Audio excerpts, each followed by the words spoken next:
Sejam todos muito bem-vindos a mais um vídeo da série Apologética em Defesa da Fé. Hoje eu vou responder a pergunta feita por Manuel Souza. E antes de falar com vocês qual pergunta que ele fez, uma pergunta muito interessante, eu quero só dar um recado rapidinho, dizer para vocês que o compromisso aqui do canal, além de ensinar a Bíblia, é ensinar a história do cristianismo através de nossas séries. Então é muito frequente alguém chegar aqui no canal, assistir um vídeo e achar que eu estou falando alguma heresia exatamente por não concordar com a posição que eu adotei. A posição que eu adoto aqui não é somente a minha posição. Eu estou defendendo a teologia reformada. É bom ficar claro. E você não vai compreender isso bem se você não estudar. E se você não conhece a história do cristianismo, aí complica de vez, amados. Porque não há um teólogo sério que não conheça a história do cristianismo. Porque quando você mergulha na história cristã, você vai compreender como é que as doutrinas foram sendo criadas, como temos feito aqui. Então o meu convite a você é estude a história do cristianismo, estude a Bíblia com seriedade, através das nossas séries, que você vai começar a compreender temas até então que eram complicados para você. E você vai poder testificar que a fé reformada expressa exatamente a crença na doutrina apostólica defendida pela igreja ao longo de quase 2000 anos. Dito isto, vamos à pergunta feita por Manuel Souza. Professor Edgar, faço um vídeo falando sobre a cruz de madeira porque muitos dizem que a cruz é símbolo do cristianismo. A pergunta é, a cruz é bênção ou maldição? A cruz é símbolo do catolicismo romano e não do cristianismo, porque catolicismo romano nunca foi cristianismo. Manuel, querido, olha só, você fez a pergunta já dando a sua resposta, não é?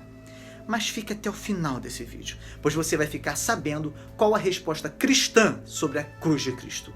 E já fica o convite para que você e todas as pessoas que assistem aqui a esse vídeo comecem a estudar então a história do cristianismo, como eu falei. Acabei de falar aqui no início do vídeo, tá bom? Porque isso vai abrir sua mente, tá? A gente está estudando em ordem cronológica, isso facilita muito a nossa compreensão. Aí você vai ver por que eu estou falando isso, porque muitos cometem equívocos ao afirmarem que a Igreja Católica nunca foi uma igreja cristã, exatamente porque não conhecem a história da igreja. Aproveite a oportunidade de estudar de graça essa matéria que, até mesmo nos seminários e faculdades teológicos, é apresentada muito superficialmente. Para responder à pergunta de Manuel Souza, eu farei uma análise histórica sobre as cruzes antigas e o uso que se fazia delas. A crucificação é modo muito antigo de execução. O stauros, vocábulo grego para poste, cruz, originalmente era um poste de ponta afiada, em cima do qual as vítimas eram lançadas para ficarem ali suspensas e torturadas. Era usado na Pérsia e em Roma dos tempos antigos. Os judeus suspendiam um criminoso após a sua morte como medida de opróbrio, além de servir de advertência a possíveis ofensores. Mas a crucificação, como forma de punição capital, não era usada. A crucificação também era praticada entre os fenícios e os cartagineses, e posteriormente pelos romanos. Contudo, um cidadão romano não podia ser crucificado. A cruz era a punição capital reservada à classe criminosa mais abjeta, bem como aos escravos. Nas páginas do Novo Testamento, a cruz é um dos símbolos da morte de Jesus, pelo que se reveste de profundo sentido teológico. Paulo referia-se ao Evangelho como Evangelho da Cruz, visto que sua mensagem girava em torno do ato expiatório de Cristo e os efeitos do mesmo. Ao tempo de Cristo, 3 tipos de cruzes eram usadas. Uma que se assemelhava à nossa letra X, chamada de cruz de Santo André, outra parecida com a nossa letra T, chamada de cruz de Santo Antônio, e a cruz latina, que conhecemos muito bem. Não há absoluta certeza sobre a modalidade de cruz que foi empregada quando da execução de Jesus, mas a maioria dos estudiosos acredita que tenha sido do formato tradicional que conhecemos. A crucificação sempre tinha lugar fora dos muros da cidade e a vítima carregava a sua cruz até o local da execução. As mãos, provavelmente no pulso ou no metacarpo, eram cravadas, primeiramente à direita e então à esquerda, enquanto o condenado jazia sobre a terra. As autoridades diferem sobre o ponto dos pés serem cravados em separado ou se ambos eram cravados juntos. Não havia apoio para os pés propriamente dito, mas alguma espécie de apoio em torno dos pés era usado. O mais provável é que na cruz os pés da vítima ficassem a apenas cerca de 1 palmo da terra. A morte usualmente demorava muito, raramente exigindo menos de 36 horas e ocasionalmente se prolongava por nada menos de 9 dias. Isso mesmo. As dores eram intensas e as artérias da cabeça e do estômago ficavam grossas de sangue. Às vezes declarava-se febre traumática e tétano. Quando era desejável apressar a morte da vítima, as pernas eram despedaçadas com golpes aplicados com um pesado cacete ou martelo. O próprio nome da cruz era motivo de opróbrio, culpa e ignomínia. Cícero declarou: o próprio nome da cruz deveria ser excluído não só do corpo, mas também dos pensamentos, dos olhos e dos ouvidos dos cidadãos romanos. Era uma execução reservada aos criminosos mais vis. O imperador romano Constantino, após a sua conversão ao cristianismo, aboliu essa prática. A cruz é um dos mais antigos e universais símbolos conhecidos pelo homem. A cruz usada pelos egípcios era um pouco diferente. Embora tivesse forma de T, havia um círculo no alto. Isso formava uma combinação que simbolizava a vida vindoura após a morte biológica. Essa cruz se chama Crux Ansata. Esse mesmo símbolo transmitia a ideia de sabedoria secreta para os fenícios e os índios astecas da América Central. Quando o círculo era posto abaixo da cruz, significava a bondade. Também havia vários tipos de cruzes usadas como símbolos astronômicos. A cruz, com os 4 braços do mesmo comprimento, como um símbolo de adição, representava os opostos 4 elementos básicos da natureza: terra, ar, água e fogo, dos quais se derivariam todos os demais elementos existentes. Alimentos e outros itens eram assinalados com essa cruz quando usados com propósitos religiosos nas religiões da Índia, da China, da Pérsia, da Assíria e da Babilônia, embora não saibamos dizer qual o significado desse símbolo. A cruz suástica era usada no budismo para indicar a completa resignação espiritual, e os índios da América do Norte consideravam-na um símbolo das leis que governavam os ventos e as águas. Há evidências de que essa cruz já era usada desde a Idade do Bronze, tendo existido como um símbolo religioso em culturas tão diversas quanto a dos indianos, a dos persas, a dos chineses, a dos japoneses e a dos ameríndios. É possível que originalmente fosse um símbolo pictográfico do Sol em revolução. Não é claro o motivo pelo qual esse símbolo foi adotado pelos nazistas, mas nesse caso é justo chamá-la pelo outro nome que a torna conhecida: cruz torta. Porque o nazismo perverteu tudo quanto é sagrado para o cristianismo bíblico. Os judeus não tinham nenhuma palavra especial para a cruz, pelo que se referiam a ela como uma árvore. A exposição de cadáveres sobre estacas ou árvores, que eu mencionei no início do vídeo, era governada pela lei mosaica. Dê só uma conferida em Deuteronômio 2, versículo 22 e 23.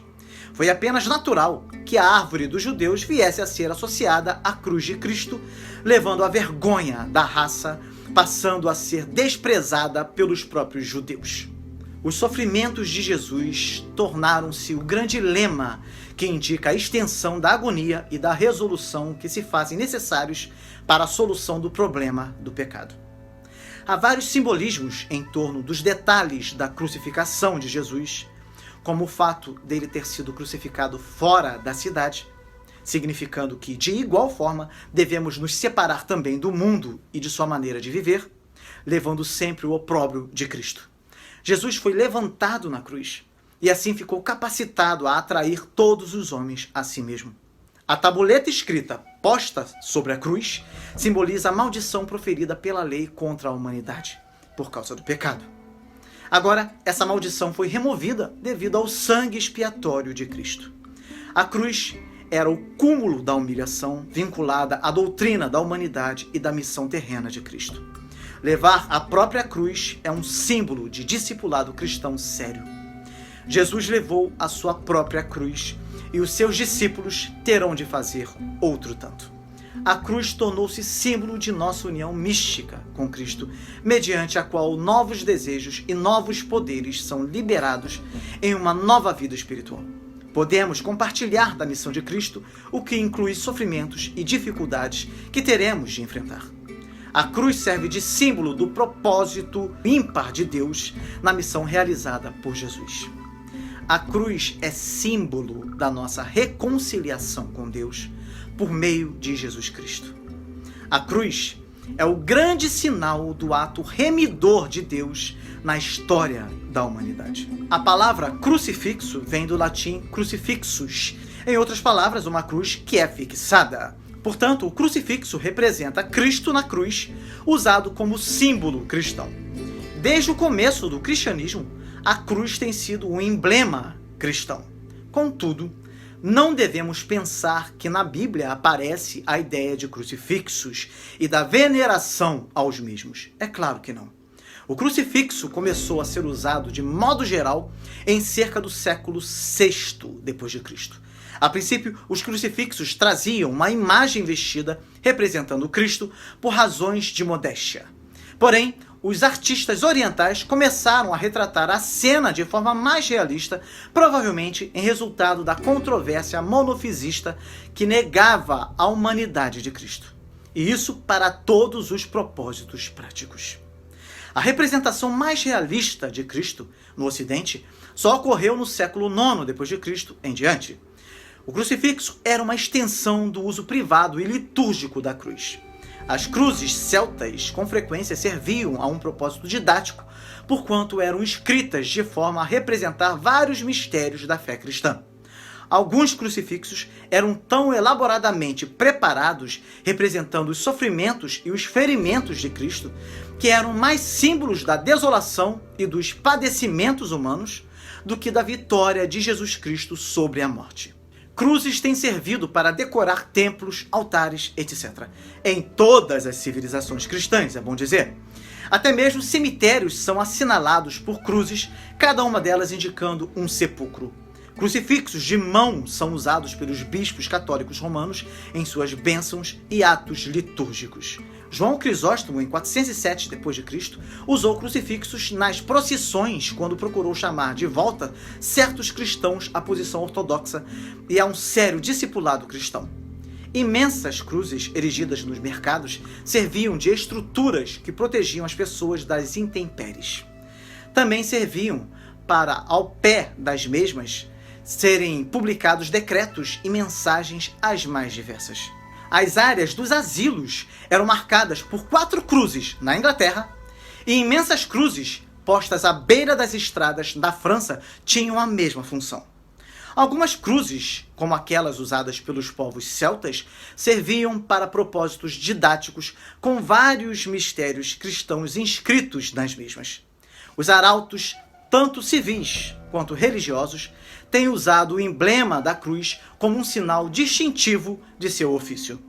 A cruz papal foi planejada para representar essa ideia. Cerca de 22 nações europeias usam cruzes em suas decorações de honra, incluindo até mesmo alguns países comunistas.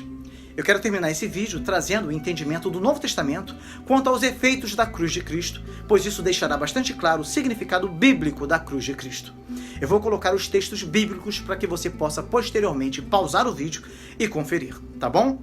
Os efeitos e o significado da cruz de Cristo são os seguintes: substituição pelos pecadores, sofrimento vicário, mediação entre Deus e o homem. Jesus estabeleceu a paz pelo sangue de sua cruz.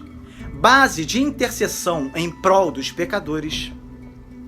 Cristo pôs fim ao princípio da lei, tanto como uma base suposta de justificação, como também como meio de santificação ou guia na vida cristã diária. Redenção da servidão ao pecado, seu julgamento e seu domínio sobre a vida do crente. Reconciliação com Deus. Propiciação para com Deus e pelo pecado. Julgamento contra o pecado, com a destruição do princípio do pecado e de seus frutos. A natureza pecaminosa, pois, é assim judicialmente destruída. Agora é debilitada e então será eliminada. A cruz é a base do perdão. O perdão consiste na purificação do pecado. É o saldar ou apagar das antigas dívidas. A cruz é a base pela qual é deferido o justo juízo divino.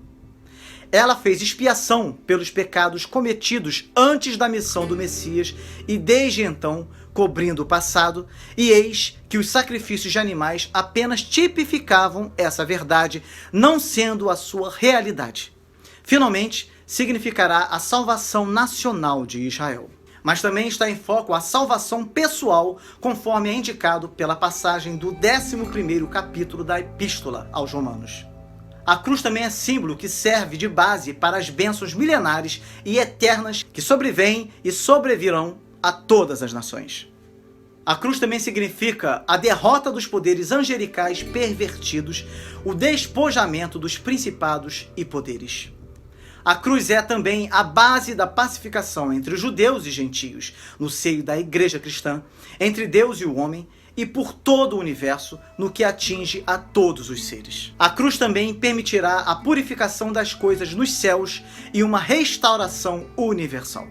Essa purificação pode ser, pelo menos em parte, a remoção da ira de Deus por causa do pecado. As Escrituras indicam que a queda no pecado abalou até mesmo os céus. Anjos malignos agora habitam nos lugares celestiais. E o abalo dessa rebelião levou os próprios céus a sofrerem poluição. De alguma maneira, a cruz e a missão de Jesus Cristo cuidam de todos esses aspectos. Depois de tudo o que foi dito, eu pergunto a você: a cruz é ou não é um símbolo cristão? A cruz é símbolo de bênção ou de maldição? O seu comentário é muito importante. Dê o seu like e compartilhe esse conteúdo tão importante e necessário nas suas demais redes sociais. Se você ainda não é inscrito aqui no canal, se inscreva para que você possa estudar a Bíblia e a história do cristianismo em ordem cronológica conosco. Uma exclusividade aqui do canal. Que Deus te abençoe muito e até o próximo vídeo com a graça de Deus.